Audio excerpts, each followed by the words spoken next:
want to talk about something that I see all the time.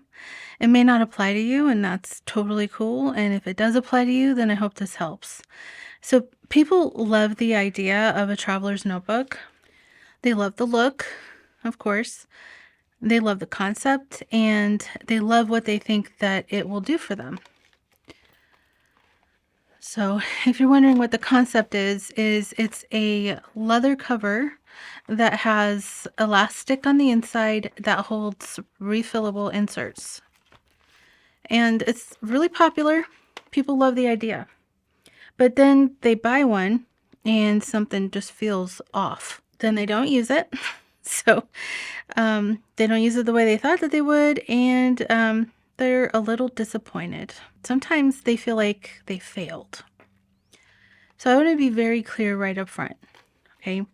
If a notebook doesn't get used, that does not mean that journaling is not for you. Most of the time, it means that the notebook was chosen incorrectly. Traveler's notebooks are not intuitive, so there are different sizes. There are, different inserts that you can choose. There are elastics, 1, 4, 6 elastics. And there are tons and tons of options for other things as well. So lots of options. And most people make a decision based on aesthetics because that's the easiest place to start. Okay, there's color, there's textures, there's like a whole vibe, It makes sense. I mean, that's the human place to start, is how it looks. But aesthetics don't really tell you how a notebook is going to behave in your hand. And that is where I think the problem starts. I really, really want you to hear this part really clear, okay? Choosing a notebook is not about who you want to be. It's about how you already live. Most frustration comes from buying for a fantasy version of yourself.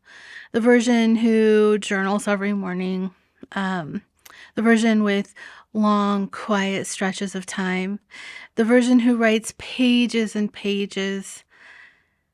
And there's nothing wrong with that version. I have that version myself. But it's not, if it's not your current reality, then your notebook's going to fight you. Most people imagine the best possible scenario, and they imagine sitting down with coffee, they imagine time, they imagine calm, but most journaling happens in real life. So in between things, it happens, in short windows of time, maybe at night when you're tired or in the middle of an emotional outpour. Your notebook has to support that version of you. And if it feels heavy, like this one feels heavy.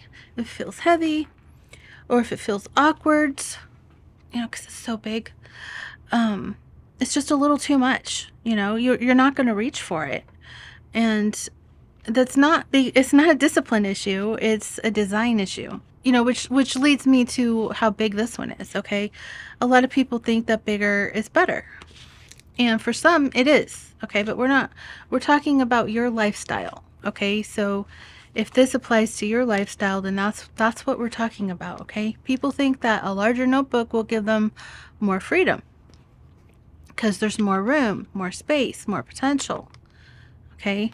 And, you can do more things in it because it's larger. But what it actually gives most people is friction, okay? So it's heavier to hold, for sure. I mean, an A5 is heavier, and it's harder to open casually because it takes up more space, and it's harder to carry around because it's bigger, it takes up more room in your bag, and it's heavier in your hands. So for that reason, for those few reasons, smaller notebooks tend to get used more. This is pocket. It's not because they're better, okay? We use these more, not because they're better, but because they ask less of you. Ease matters more than capacity. I can hold a lot more in this one for sure, but this one's a lot easier to use. So I'm more drawn to this one because there's no friction with, all the drawbacks of this one. So this is actually a good place to pause. Let's ask ourselves something, okay? When do you actually write? Not when do you want to write, not when do you plan to write, but when do you really write? When do you write short notes or lists or thoughts that you don't want to lose, one paragraph or two at a time? Your notebook should match that rhythm. Which takes me to the next thing, okay? Too many inserts. Some people really like to have a lot of inserts, and some people think they like to have a lot of inserts. But in reality, I think it surprises people that more inserts feel more organized. They feel more prepared. More inserts feel nice, because it's nice and chunky. But in practice, it often will create resistance for you because they don't lay flat, so you're going to be struggling with flatness because it doesn't lay flat. The notebook pages shift, okay, because they're not super secure because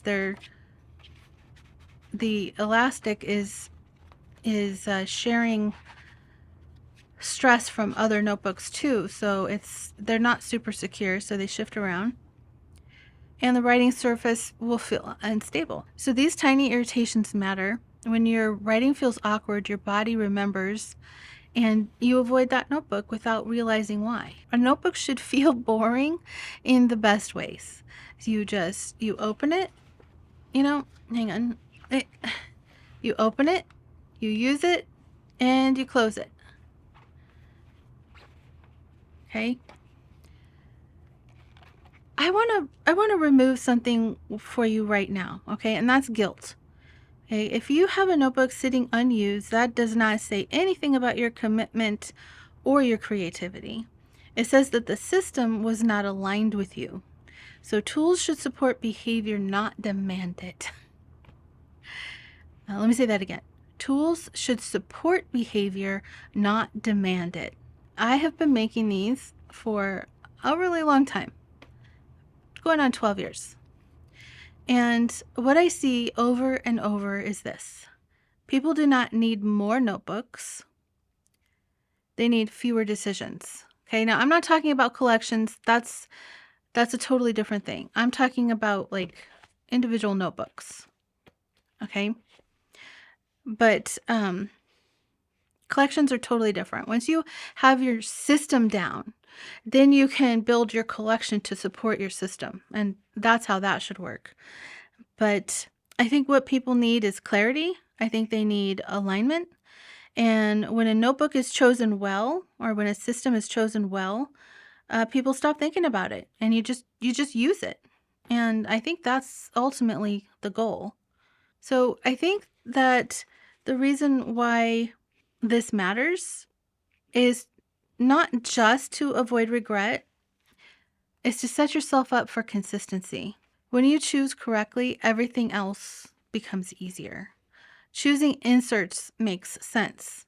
Capacity feels right, and the notebook grows with you instead of fighting you. And that is when journaling becomes sustainable. So finding a system that works for you is ideal. I think that what I'm going to do is in the next video, I'm going to walk you through how to choose a notebook based on how you actually live. And I'm using notebook interchangeably with system. Okay, so I'm going to help you do that. Not following trends, not aesthetics, but habits. And later, I'm going to show you how all of those decisions can live together in one place so that you're not piecing things together. So if you've ever loved the idea of a traveler's notebook but felt unsure where to start, you're in the right place. And yeah, you don't need the perfect notebook. You need the right one. And choosing correctly changes everything.